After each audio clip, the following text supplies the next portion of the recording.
Morning, it's Anne Hughes here. I hope that you managed to have a good weekend. And now obviously we have got another full week on the horizon, and how will we start this week? I think I wanted to kick off today chatting about the difference between positivity and optimism really. I'm very big on positivity. In a strengths model I use, I'm actually second top strength positivity, and I've really tried not to use that. I've consciously tried not to use that too much, because positivity can be a wee bit naive sometimes. It can say everything's fine, even when it's not. It can try to always make the best of a bad situation, and I get that not everybody necessarily resonates with that, and I wouldn't want to diminish the seriousness of this that we're in. And therefore I have tried not to just be overly positive. Even though I'm giving ideas about what you could do, I'm trying not to just be positive for positive's sake and say it's not that bad, it's not that good really.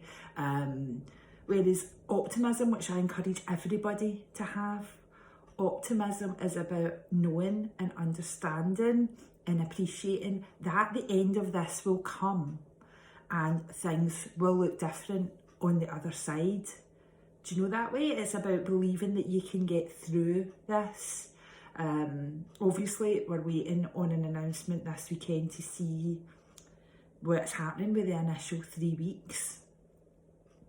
I'm under no impression that this 3 weeks will mean an end to social isolation. It's not going to. We're going to have to continue to social isolate, I would say. Obviously, I haven't dug up any documents I shouldn't have looked at.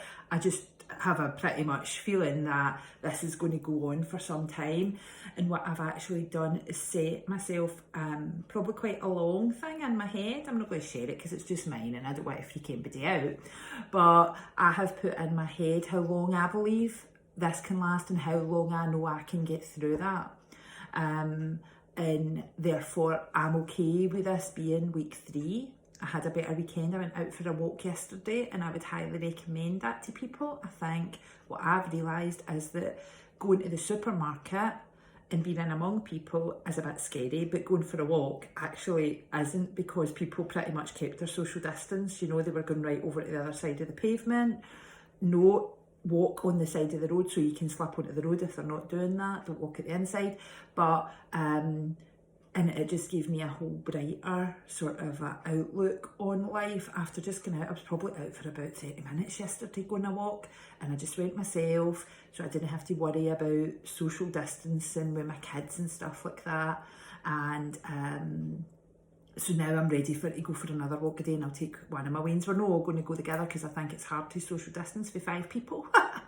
But so I would urge you to sort of think about how long you can do this for, and think about all the good parts. You know, one of my friends texted this morning and asked me how my kids were getting on, and I was saying to them, you know, my kids are doing fine. My wee boy who's 5, he's living his actual best life. If he actually remembers this as a grown-up, I think he'll remember it as the best time of his life, because he just loves having his sisters here and having his mum and dad all the time doing things with him and all that. He's absolutely loving his best life. And my oldest daughter is getting ready to go to uni, so this is the most time I'm going to spend with her for the rest of her life. And so that's me being both positive and optimistic. I think there is wee nuggets of goodness in this for me. I get not everybody will feel like that, but again, I think that it's always a choice, isn't it? It's a choice about how we show up in all of this. And someone else was telling me this morning that they have got work set up from August, because sadly they had just finished a bit of work before at the start of this lockdown, so it's obviously not a time for job hunting. But they have got work set up for August, and I thought, well, that's so optimistic really, isn't it? It's a choice to think, right, when will things be okay? What can I start to look forward to?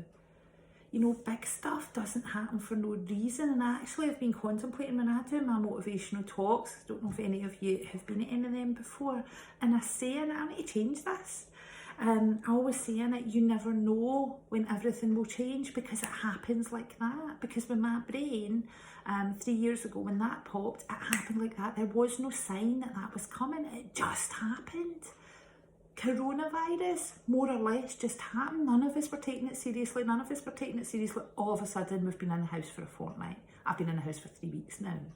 And you know, that way, it's like things just change. And now when I'm speaking and I'm doing those presentations, I'm going to have to talk about that. We all know how quickly it changes because we've all witnessed it. And here's the thing, most of us will forget.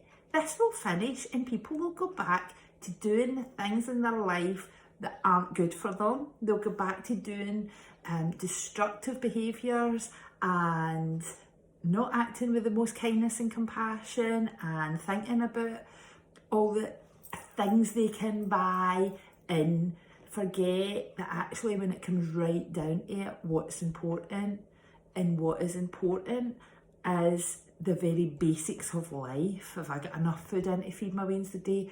Yes, thankfully, gratefully I have. Do you know what I mean? Have I got my electricity on? Have I got my internet on? Is my TV there to watch? Are we all healthy today? Yes, we are. And therefore, that's what's important.